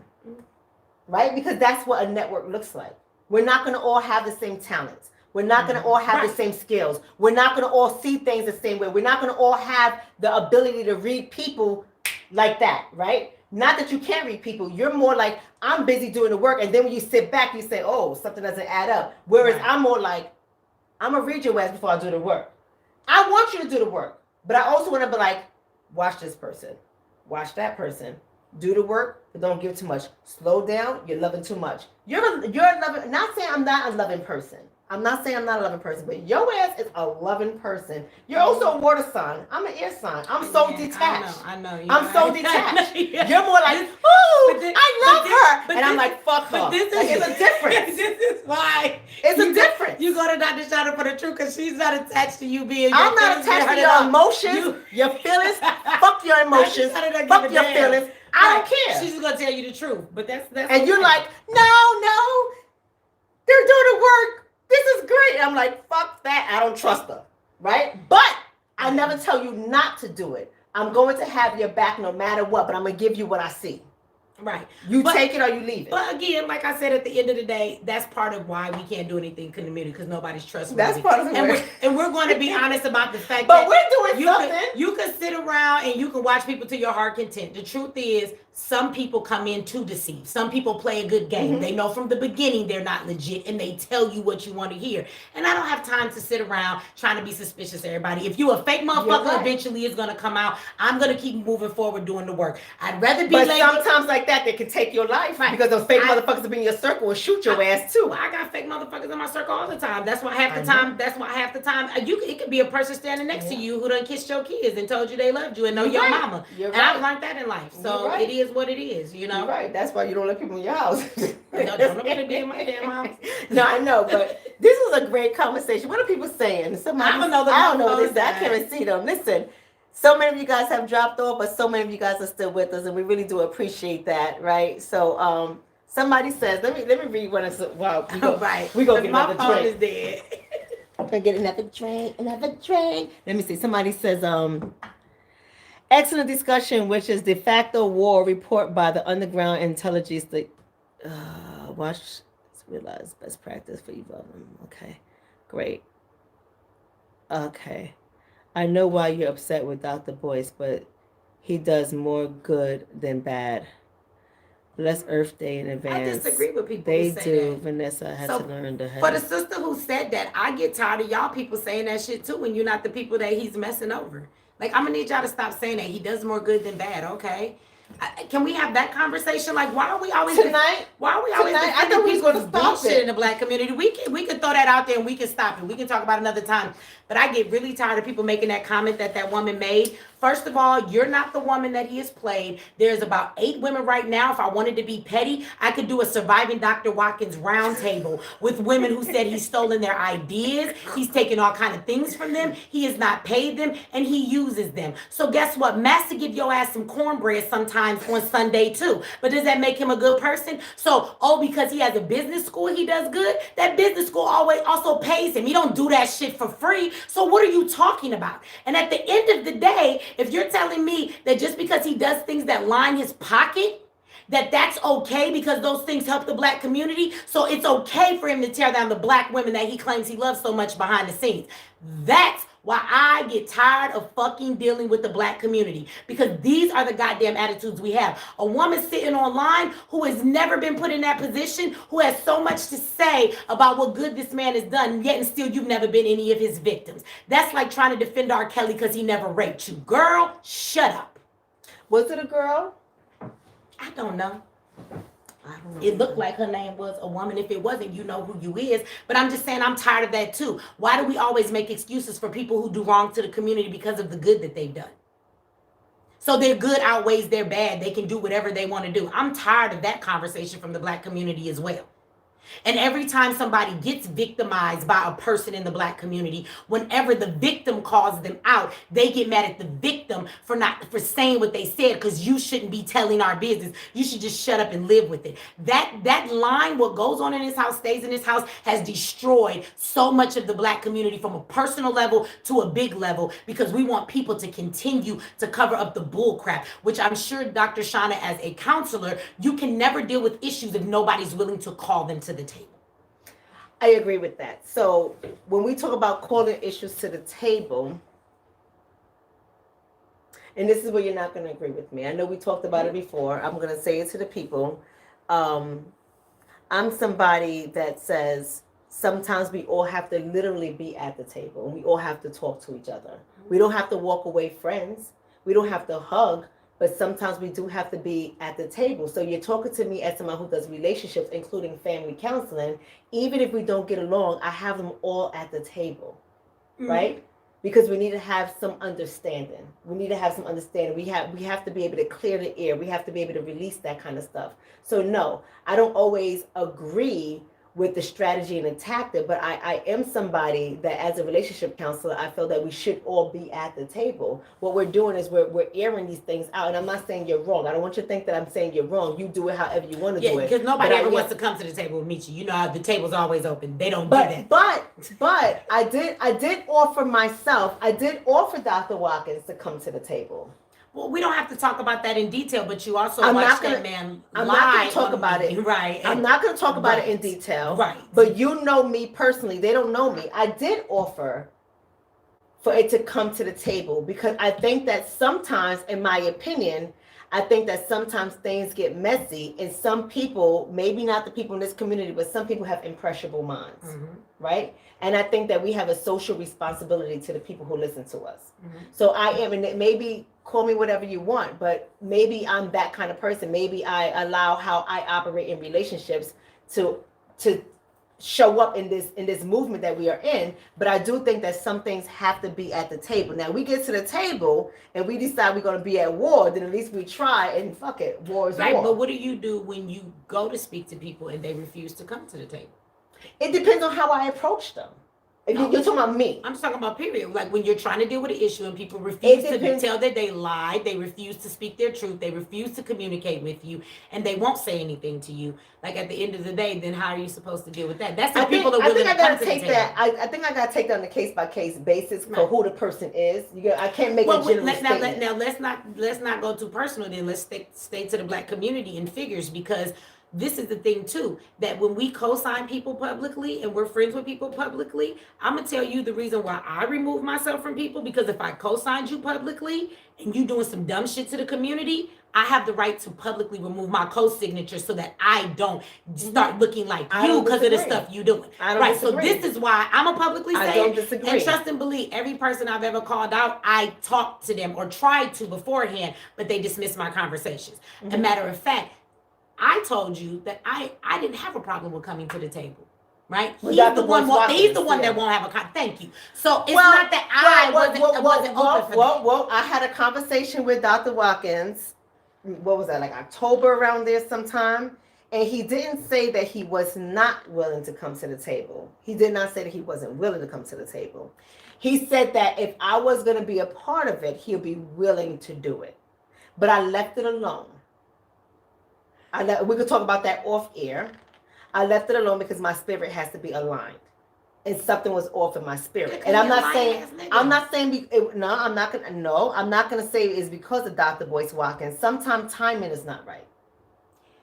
Anytime I see him in public, gonna be the perfect time for me to punch him in his fucking teeth. Maybe that's why timing. Maybe that's why timing wasn't right. It's not gonna never be right, because at the end of the day, you know what the fuck you did when he did what he did to me, and then you sit on there and you say shit like I'm in relationships with people that I'm not to try and tarnish my name. You try and tell people I have mental issues. Every time you tear down a Black woman, they always have mental issues after that, or daddy issues. This is what he does to everybody. This nigga stays in his safe place with his no fucking neck, messing over Black women left and right. Since I left, have you seen all the other women that have come forward and said the same thing? No, I haven't. Well, they have. Right. Well, the women have. And so this is my thing. I'm tired of niggas covering for this man. When is he going to be called to the table for the way that he treats women while he's constantly saying he loves Black women? That's the thing. Nobody going to call him today. He get on the phone with everybody and talk that nice shit, and y'all let him talk that nice shit. Well, I don't know what he's doing. Nobody calls him to the table about the stuff that he's actually doing. And it's all public. So that's what kills me with the community. Nobody that you're saying? Because I don't know what Dr. Boyce Watkins do. I don't know who's talking about Dr. Boyce Watkins. Nobody calls Dr. Watkins to the table. Nobody that you're talking about? And even when you talk to the man, he sat there and told 50,000 lies and wasn't even called to the carpet about the lies he was telling about me, the stuff that he had to say, why I was mad. Remember those conversations and all the stuff that he put out there. Instead of dealing with what he did, he just said these things, and it was okay for him to just make it seem like he didn't do nothing wrong, and he wasn't held accountable. Like, well, you know you did this. I know that you know you did this. So let's not beat around the bush with that. When we told me, the only thing I was able to address with him that I knew of was the domain name, and I did address that. Right. That's the only thing I knew of, and I did address that. And his thing was he just want me to leave him alone, but what he don't do, what he won't do is just get my domain back. He's still holding it to get asshole. So why you asking that? He said that he would be willing to give it back, but here's the thing: yes, he did. He said he said if I'm gonna be a part of that sit down, he would consider doing it. That's what he said. So let's listen to what you're saying. So this man has just now admitted that he took my domain, which he kept saying he did. That he has. So why nobody asked him, why did you take her domain in the first place? Why you a trifling ass motherfucker? Why you steal her shit? He wasn't asked that. I didn't say why you a trifling ass motherfucker. Why you steal that shit? That wasn't my language. But nobody. But I did ask him. No, didn't say nobody. His response was, he said at that time he didn't do it intentionally. He gave me his little story so then about. Why didn't he give it back? And then I asked him that. He said, "Well, here's the thing, Dr. Shonna. I'm willing to give it back, but she has to stop making threats. This woman threatened to come to my wedding and beat up my fiance. That's what he said." But isn't all these issues over the fact that he never gave it back? So motherfucker, if you been gave it back and you start telling lies, we probably wouldn't have no more beef. But what I'm addressing to you, you said no. You said to me, why didn't no one address that? And I did. So again, he not gonna give it to me because of the things I've said about him. But nigga, you do want know. To set up a meeting? He do know. Do you want to set up a meeting? He do know what the fuck I said about him was because of my domain. Why you ain't been gave it back? This could have been there. You want to set up a meeting? I will fuck Dr. Watkins up. I don't want to talk to him after all this time now. No, because how many months ago was this? He has held my shit how long? Over a year now? Now you want to have a conversation with him? No. When this first happened, I asked every fucking body to bring this nigga to the table. I went to niggas in the nation and everybody. Nobody wanted to assist in that. This nigga done fucked over too many black women. It ain't even about me no more. What somebody need to do is call this nigga to the table and stop caping for his ass.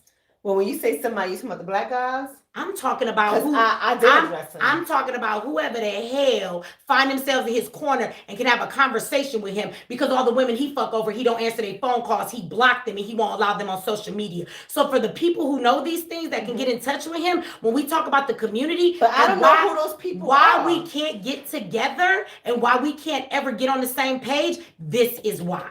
I don't know who those people are. I can only speak for myself. It doesn't matter. You don't want to meet with him? For what? I'm not saying it's wrong. I'm saying you don't want to meet. What else am I to do if I say I'm willing to be a part of this meeting and you don't want to meet with him? What am I to do? This shit happened 2 years ago. I'm not talking about nobody else. We want to go have a meeting now. I'm talking about me. We pass a meeting. I'm not talking about anybody else. I'm asking you a direct question. What is Dr. Shonna to do? Dr. Shonna's not supposed to do anything exactly. Now. But when you had the motherfucker in front of you and you knew that he was saying shit that was okay, when you knew he was saying shit that wasn't true. I addressed the shit that I knew. So while he was playing this game of I'm such a good guy, motherfucker should have asked him about the fuck shit he do and made him be accountable for that. That's what it was. And I did ask him about that. Right. And I did ask him about the domain name. Right. And he said, I'm willing to give it back. If I'm willing to be a part of this meeting if you're going to be there. And you said, I don't want to fucking meet with Dr. Boyce. Because he sat on that phone call and that nigga said so many fucking lies about me that weren't true. And you didn't say anything to check him into things you knew that weren't true. You just let him What did I know that was not true besides the domain name? All of that stuff that he was saying about me and how when he took my domain, he didn't mean to take that shit on purpose. And then he tried to say that I'm constantly fucking harassing Vicky. Do you remember that? And he thinks that I'm jealous of her. And you told me about the Vicky thing. And I wasn't fucking with it. Listen to me. You told me about the Vicky thing after the phone conversation, and you told me to go watch the YouTube videos. Right. I don't watch those videos. Right. I don't know. Okay, but wait. So how can I showed you the video? When I showed you the video, didn't it show that he was fucking lying? When you showed me the video, it showed. But did I call him back? I don't know. No. Right, you didn't call him on it. No. Right. Would you like me to call him back? He lied. And send him the fucking clips? He lied. Would you like and me when to do I that? showed you that he lied, the nigga just went on his merry way with his lies. Nobody called. You didn't call him and say, "Nigga, you lied." Why did you lie on Mechee? Why did you lie on Mechee? Because let me tell you how I get down. I'd rather have both of you motherfuckers at the table and we can all discuss this And what shit. we're not gonna do, and what I'm not gonna let you say here today is make it seem like me and Dr. Watkins never had a conversation. He told you on the phone that he was willing to do it, but him actually coming to the table is another thing. I want you to know that I tried 50 meetings with men and everybody else before I got to you. So just because he told you that shit doesn't mean it wasn't going down. Okay. This is what, over a year later, when it was fresh, I kept asking everybody to intervene so we could have a conversation and situate it out. Was I one of those everybody's? No, but I'm just letting you. No, but I'm letting you know the scenario that's being put out right now. Like I wasn't willing to have the interview. A fucking year and a half. That's what Dr. Boyce Watkins said. What I'm saying is I wasn't a part of anything. When I told you I wasn't willing, it was because of that. It was a year and a half later. This nigga wasn't doing nothing but lying. He's telling you that to save face, and all the opportunities he had, he never wanted to respect those opportunities. Gotcha. So that's why I'm saying he full of shit. And for a man to sit and say, I would give her domain name back, but she has to stop what she's doing, sounds dumb to me, because nigga, you do understand that's why I'm irate. Had you been gave it back in those text messages when you said you would, and you had simply done that, we might not be where we are now. But didn't I say that? Didn't I say, I think that Mechee would leave you alone if you give her domain name. It ain't even a thing. That's what he said. That's all I've ever asked I would meet with Mechee. That's when that happened. It wasn't like I'm saying, yeah, you want her to go away, you want to start making the threats, but shouldn't you just give back the domain name? Right. That's exactly what I said to him. Shouldn't you just give back the domain name? And here's the thing, I would give it back. I don't need it. I don't want it. I can give it back. I just want to stop threatening my family. And I said, well, I would talk to stop holding my shit hostage. I said, I would talk to Mechee to see if she wants to have this meeting. But I said, but I'm not going to promise you anything. I want to meet him in person. And I said, where we meeting at? Tell him I'll fly us all out there. Where we meeting? Tell him come on. I'm sure somebody would give him I want to have a face-to-face meeting. You think he's down for that? I'll pay for Mechee. I'll pay for everybody. I am getting off this right now. Fuck that. I'm getting off this right now because you in your bad girl mood. And you know your mood is about to switch. No. We about to have this on camera. I'm tired of black folks fucking over black folks and always getting the pass. I think all these niggas need their ass whooped. They all need to be called to the table. And I'm tired of people letting people have passes. And you wonder why black folks can't get nowhere. This is why. Because when people are genuinely doing the work, there's always a snake claiming they in the black community for a reason, and they just out there to use their people. Then when I punch a nigga in the face, I am going to make us another drink. We need a drink. We're going to watch some Netflix. I got a great movie. You know I don't. But we're going to watch some I don't watch TV. I am DONE. Y'all have a really good night. This is what family looks like. Like I told y'all, we don't always agree. We don't always see eye to eye. I don't always disagree with Mechee. I just see things sometimes from a different perspective. And sometimes Mechee can tell you, she don't see things how I see things. Sometimes I'll be a rebel and I'll be like, no, fuck that. I don't like the way they did that. And Mechee be like, it's all right. I get it. I see your point, but she's more calm. So I take Which they would never believe. No, there's some areas where she's a lot more calmer than I am in some areas, right? Because I'm the kind of person, I go by rules and orders, and you violate one of them shits, I'm on your ass like white on rice. But she's more like, it's okay. Let's go with the flow. I'm a Pisces. I see what you're saying, but it's okay. We're all family. We're all here. I'm like, fuck that, so listen. Yeah, that just sounded kind of mean, y'all, to people. People don't think that I'm mean because I got that smile. She will punch you. Do not let that smile fool you. You know I caught a case, right? I'm fighting that shit now. Be somebody's. But anyway, I'm gonna fight it. I'm gonna win my case too because my attorney is thebomb.com. Okay, so I'm out of here. We out of here, yo. We out of here, y'all. We out of here. I hope if anything, I hope tonight's live, for as much as we talked about, I hope they can see two people disagree. Like I love Dr. Shonna. Well, obviously you can see we don't agree. She just talked to me about some shit, a person that I will punch him in his face if I see him on sight. I don't care if I'm 95 and I see him. It's on. I'm gonna hit that nigga with my walker. But at the end of the day, like him. I don't care. That's not that I don't care that she don't like him. He doesn't bother me. I know because he didn't do nothing to you. I know he didn't do it. Right. He doesn't bother me. Right. So at the end of the day, this is something for me that y'all know I can't stand this man. But the fact that she is still like, well, this is my perspective. I hope that y'all can see how much we disagree on some things. So it's not even about the disagreement or people not agreeing. Bow tie. It's not about that, right? It's about letting people be who they are. She's a genuine person, so I know she don't mean me no bad. So I don't have to. I don't have to be upset about that. And I'm okay with people disagreeing. I'm not okay with people misusing me. I'm never going to put you in a position. I'm not okay. I'm never going to put you in a position where you can get yourself in trouble that we can't get you out of because I set that up. And that's the reason why I didn't set up the meeting. Because I already knew the first day we talked, I was like, girl, you would get this nigga to I'm not setting up that meeting. I'm not setting up that meeting. Fuck that. I'm not, because sometimes some areas we gotta move smart. And I just won't do that. I won't do that. Fuck it. Let him keep the domain name. He can have it now. You can have the realMecheeX.com. He can have it. He can have it. I don't need it. You don't need it now. No. So fuck it.